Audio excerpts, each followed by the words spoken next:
Hello, this is Ann Linde. Hello, dear Minister. How are you? I'm fine, thank you. Thank you very much for the opportunity to talk to you right now. And I would like to mention that I'm not a politician. It's very sad for me, and I have never been one. It's very difficult for me, first of all. Yeah, that's great to hear. Actually, I have spoken to Svetlana Tikhanovskaya several times. She always say the same thing, that she's not a politician. She's a wife and a mother, but she has felt that now there is history has placed something on her, and she has to do it, even if it was not her first priority. We do understand her. I was really a little bit surprised that when I spoke to some of the women organizations in Moscow, they actually said that women in Belarus have served as a positive and inspiring example for them, that women could play such a big political role. I have for many, many years been a friend of Russia and Russian civil society. I was a friend of Boris Nemtsov. We organized a seminar together in before he was assassinated. I firmly believe that the best way to improve the situation in Russia is by increasing our interaction with the Russian society. And of course also we will have further discussion on further restrictive measures, and we will for the first time use the EU's human rights sanction regime, the one that is known as the EU's Magnitsky regime. Mm-hmm. And I have just met with the Parliament EU committee and said that we support further sanctions. Okay, I see. Thank you. As I know, Lavrov has said that in Sweden, too, there is some samples of that nerve agent, and as it was discovered by the experts of your military laboratory. And this is a big problem because they have a speculation around this. And the thing is that it was Germany who asked our laboratory, it's our defense institution, to help them to detect if there was any nerve agent. And you don't have to be able to produce nerve agent to be able to detect nerve agent. And the answer was positive, and the answer was given to Germany because it's Germany who asked for it. Thank you. Yeah, we have spoken with some German partners about the pressure of the Russian government to stop the construction of Nord Stream 2. You know that it's a pretty painful issue for them. And I know that there are discussions in your country about this, for example. Now, I have to be honest to say that a majority in our parliament wanted us to put sanction on Nord Stream 2. But from our side, that would be to sanction Germany and Austria and Belgium and Holland, who are companies that is financing and building the Nord Stream 2. Mm-hmm. And I think we should concentrate on sanction against Russia. We don't want to have sanction against Germany. If it would have been possible to stop Nord Stream 2 earlier, that would have been another issue. But now we will never ever have a unified position to stop Nord Stream 2 at this point, and that means that it will only show that EU is split, and it will weaken EU and strengthen Russia. And that is not a good thing in this position. We need to have a strong, unified message from EU towards Russia.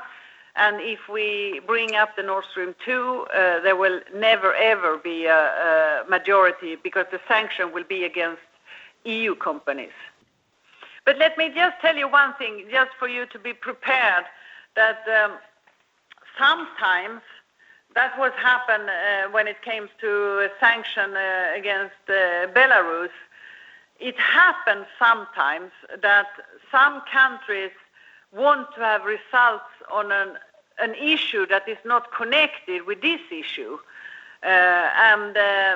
So we don't get a unanimity, and it takes time then. And that happened with Belarus, that it was 2 months delayed because we couldn't get unanimity. And that was not because we didn't want to have sanction. It was because it was used in a political game, so to speak. Yeah. So I just want to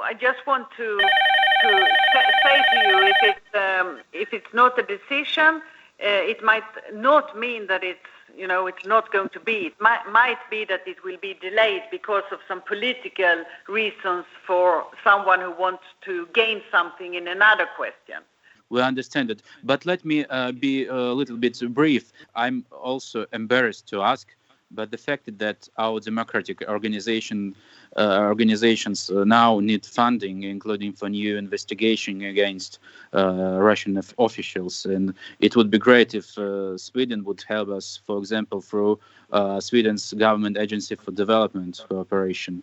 Well, actually, we have about 38 million euro for support to civil society and human rights defenders and so on during the coming 5 years. I'm not sure about the details with that, but I think that it's possible to if you can have a contact with you on or via the embassy, if it's possible, because I don't know the technical details of those issues. Yeah, you know that the problem that we can't use it openly now. You know that there's some laws that Russian Parliament adopted recently about foreign financing. So we could use it through our representative office in Ukraine or in some Baltic states. I think that maybe we should not discuss this on the phone. Yeah. But I think it's possible that someone else can talk to you after our call. Yeah, sure, of course. We could reach the agency, of course. And I also would like to clarify the OSCE's position on the ban of some Russian TV channels in the Baltic states, as well as position of opposition channels in Ukraine. You know that they also were funded by Russian.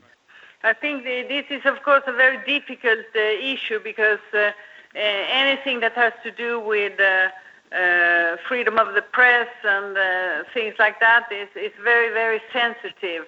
I know this was one of the issues that the Russian journalists asked me on my press conference with Foreign Minister Lavrov, why there has been Latvian television that has been closed and so on. So there is the East Stratcom that combats disinformation and so on. So this is also an issue on the table, but it's very difficult. And you know, we are also during my visit there was a lot of disinformation. The press woman of Lavrov, Mrs. Shakarova, even wrote on her Facebook and Twitter that I was a member of the Navalny International Oh my gosh. And that I have spilled coffee on Alexei Navalny, and then we said that, well, unfortunately, but that is just not true. And then still they said it on Russian television that I was a member of the Alexei Navalny International Center. so very well aware of how they just use lies, straight out lies.